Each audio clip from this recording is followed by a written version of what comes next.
साहब असद खरल साहब ने ये बहुत बड़ी खबर दे दी है, क्या कहेंगे आप इस पर? मेरे ख्याल में अब वक्त आ गया है कि हुकूमत को ये सोचना पड़ा है कि जनाब अब कार्रवाई का वक्त आ गया है। लोग पूछेंगे अभी रमज़ान में जो क़यामत टूटने वाली थी और जो इस माफिया ने काम करना था और आगे और माफियाज आएंगी रमज़ान में, इसी तरह से अगर FIA विजिलेंस रहती है, अगर इस तरह से काम होता रहता है तो मेरे ख्याल में फिर आटे का बहरान भी पैदा नहीं हो सकेगा और महंगाई भी नहीं पैदा हो सकेगी। मेरे ख्याल में इस तरह के काम को और आगे करना चाहिए। इस कार्रवाई के साथ इस बात को यकीनी बनाया जाए कि कीमतें जो हैं वो वापस लाई जाएं और जहां पर ये माफिया कीमतें ऊपर ले गई थी उन कीमतों को वापस लाया जाए, लोगों को रिलीफ दिया जाए। इस वक्त लोग रिलीफ मांगते हैं और अगर ये हुकूमत लोगों को रिलीफ देने में कामयाब हो जाती है तो फिर हमारे पास भी एक जवाब होगा। हम कहेंगे जनाब देखो ये डिलीवर कर रही है हुकूमत, ये कार्रवाई कर रही है और उस कार्रवाई का नतीजे में कुछ ये भी होगा कि लोगों को ये बात समझ में भी आएगी कि जनाब हुकूमत जो है वो नहीं लोगों की सरपरस्ती। असद खरल साहब ने हमें ज्वाइन कर लिया। बड़ी बात है, जनाब असद खरल साहब से जरूर बात करें। असद खरल साहब जी, आप तफसीलात बता रहे थे। लगारी साहब, मेरा ख्याल है पहले भी हम ये माफिया का सुनते थे और हर माफिया में बात की और इस हुकूमत के समेत कि ये चीनी माफिया, आटा माफिया, हर हुकूमत के अंदर मुख्तलिफ शक्लों में, मुख्तलिफ नामों से, मुख्तलिफ ओहदों पे ये दाएं बाएं हुक्मरानों के बैठे होते हैं। और बहुत सारे जो माजी में अगर 3 दहाइयों में देखें तो हुक्मरान खानदान खुद ही खास तौर पे शुगर में और इसमें शामिल थे। अब ये पहली दफा, जिस तरह आप कह रहे हैं कि पहली दफा ये FIA मुतहरक हुई है और उसकी वजह मैं समझता हूँ ये है कि शायद वजीर आज़म मुल्क का जो है उसका चीनी और आटे का काम को नहीं है, वरना इदारे आपने देखे थे माजी में। अब मामला ये है लगारी साहब के ये जो पहले जिस तरह आपने बात की उसी पे मैं पकड़ लेता हूँ कि जिस तरह आटे का बहरान था और कीमतों के हवाले से कि क्या आवाम को रिलीफ मिल सकेगा, क्या कीमतें कम हो सकेंगी, आवाम का बुनियादी सवाल तो ये है। अब मसला ये है कि पहले भी आपने देखा जब आटे के बहरान के हवाले से जो कमेटी बनी, सब कुछ हुआ तो फ्लोर मिल एसोसिएशन, मिल मालकान जो है उन्होंने ब्लैकमेल किया और अल्टीमेटली हुकूमत जो उसको घुटने टेकने पड़े। अब ये मामला हुआ है कि ये अभी फिर वही हुआ।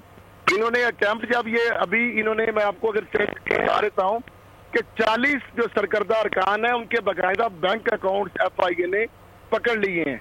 ओवरऑल जो 424 अकाउंट है वो मुंजमद किए हैं, जो कि मुख्तलिफ जो निचले लेवल पे सट्टा के अंदर जो चीनी का जो इनसाइड ट्रेडिंग थी, यानी मिल मालकान, एजेंट और ब्रोकर जो है वो आपस में मिलकर और डीलर, क्योंकि पता होता था कि डिमांड सप्लाई के हवाले से, तो वो आपस में जो सट्टा कर रहे होते थे और इसके 100 से ज्यादा जाली और बेनामी अकाउंट्स है, एक तो वो मुंजमद हुए।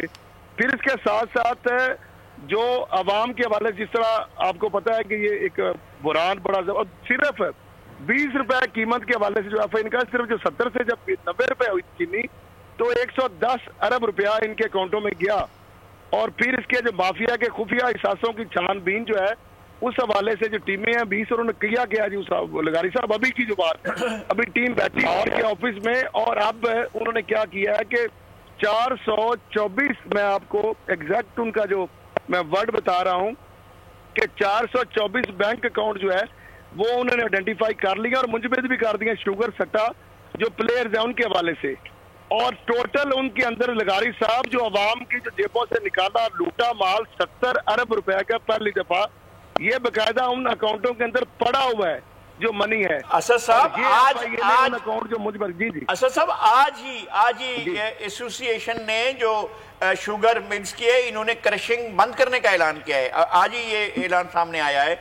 ये क्रशिंग मैं उसको आगे भी अपडेट कर देता हूँ। अब हुकूमत ने क्या इसकी स्ट्रेटजी बनाई है पहली दफा, क्योंकि इमरान खान साहब और उस्मान बुज़दार ने इनके साहब ने घुटने ना टेकने का फैसला किया। आज की मैं बात बता देता हूँ। अभी कुछ देर पहले केन कमिश्नर, जो आपने धमकी की बात की, केन कमिश्नर ने पत्तों की और 2-3 शुगर मिलों से बाकायदा सप्लाई शुरू करा दी है चीनी की लाहौर के लिए और बड़े शहरों के लिए। क्योंकि जिस तरह आपने एसोसिएशन की बात की, बिल्कुल वो सट्टा माफिया, वो जो जखीरा अंदोज है, जो मिल मालकान है, ये एजेंट और ब्रोकर है, जारी बात है पहले भी वो ब्लैकमेल करते हैं, वो ऑयल माफिया हो, वो आटा माफिया हो। तो अब उन्होंने जब करने की कोशिश की और 800 रुपए बोरी में इजाफा भी हो गया और चीनी नायाब कर दी।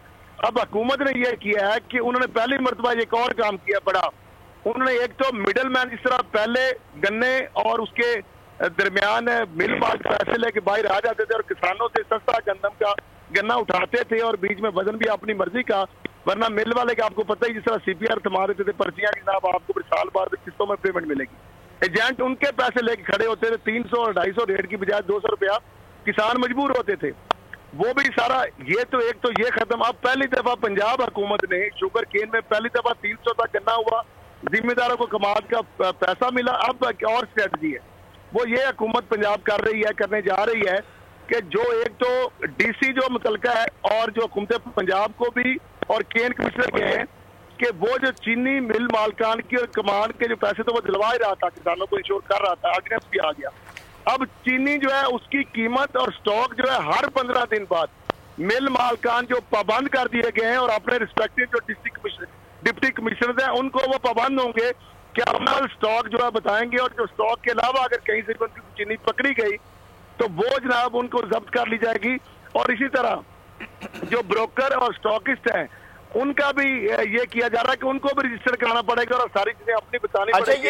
ये देखिए असद साहब, ये एक क्रॉस द बोर्ड हो रहा है, ये सारे का सारा अमल जो है एक क्रॉस द बोर्ड हो रहा है, ये सिलेक्टेड हो रहा है?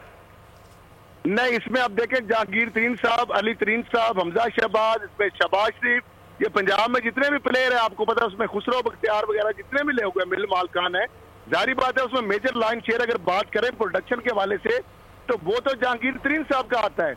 तो जहांगीर तरीन साहब की JWD है। अच्छा, क्या हम ये तवक्को रखेंगे कि इस बात की भी कि अब गिरफ्तारियां शुरू होंगी?